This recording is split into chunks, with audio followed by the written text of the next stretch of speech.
Cosa fa un montanaro nella Valle della Morte? Spesso si pensa alla Valle della Morte come una landa desolata, priva di particolari interessi. Invece è un luogo unico dove osservare i contrasti estremi.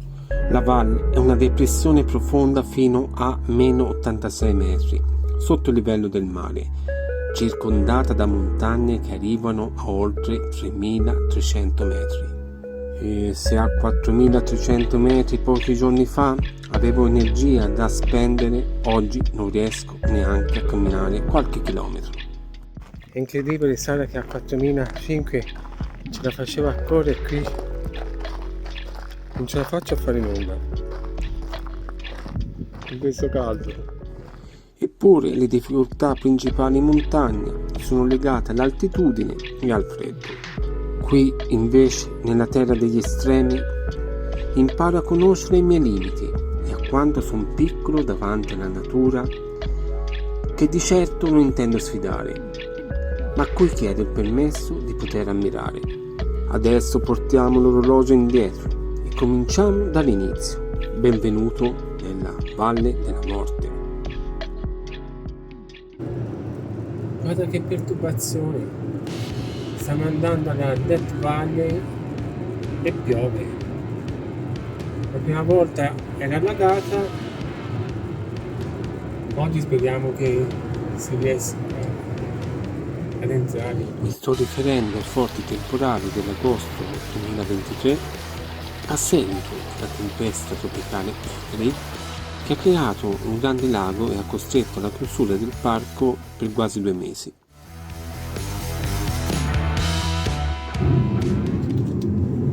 Sara, fra un po' è buio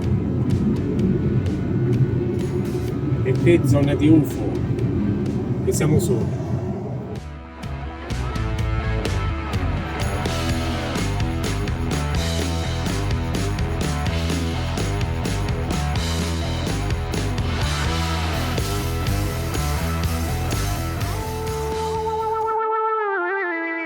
Ecco questa bella, stupenda capanna in un ranch isolato nel Nevada. Qui abbiamo un quad, qui per fare il barbecue. Siamo in paradiso. L'avviso di tenere chiuso perché entrano i serpenti. Lasciamo il ranch. Qui siamo veramente fuori da tutto. Che bello! Neanche sulla mappa c'è questo posto qui.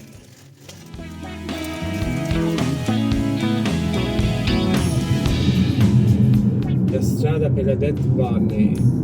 Il parco nazionale è situato nello stato della California e in piccola parte nel Nevada.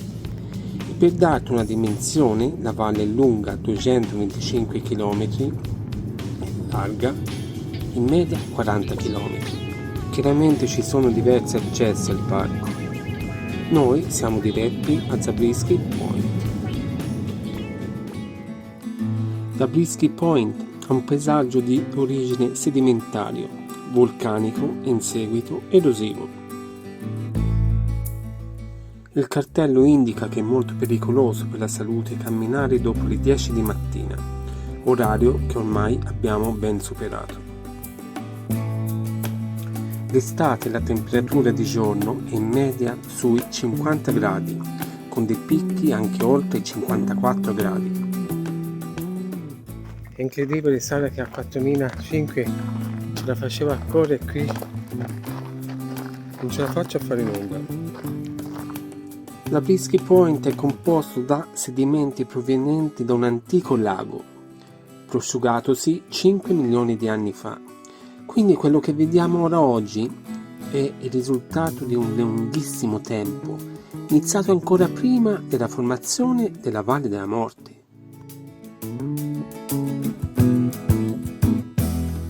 Nonostante sia chiamata Badlands, a causa della siccità e del sale, non riesce a crescere alcuna pianta. osserva la bellezza di questo luogo.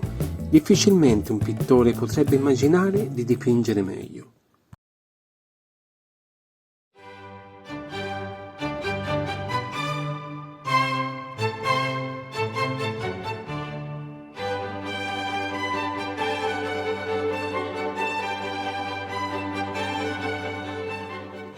Una curiosità, sai perché si chiama Valle della Morte?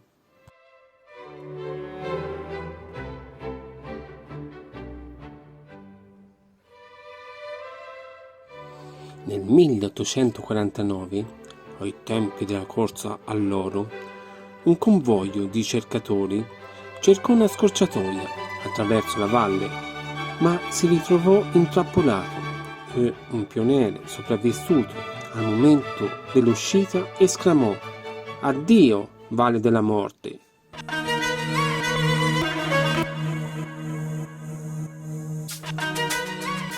Altra curiosità, la tribù dei Timbisha Shoshone ha vissuto per secoli in questa valle, adattandosi alle condizioni estreme.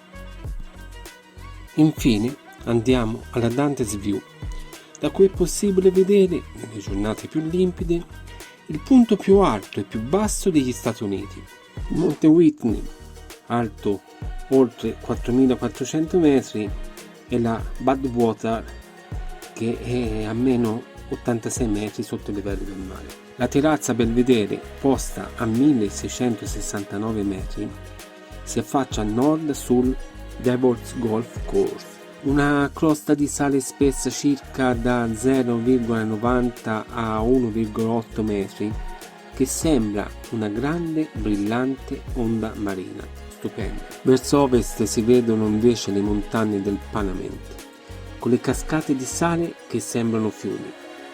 Qui la natura sembra proprio sbizzarrirsi, canali, canyon, colate di sale, ed ora in cresta alle Black Mountains, che erano da un punto di vista geologico vulcani dell'era mesozoica, ti salutiamo con un grande abbraccio e come sempre buona montagna a tutti.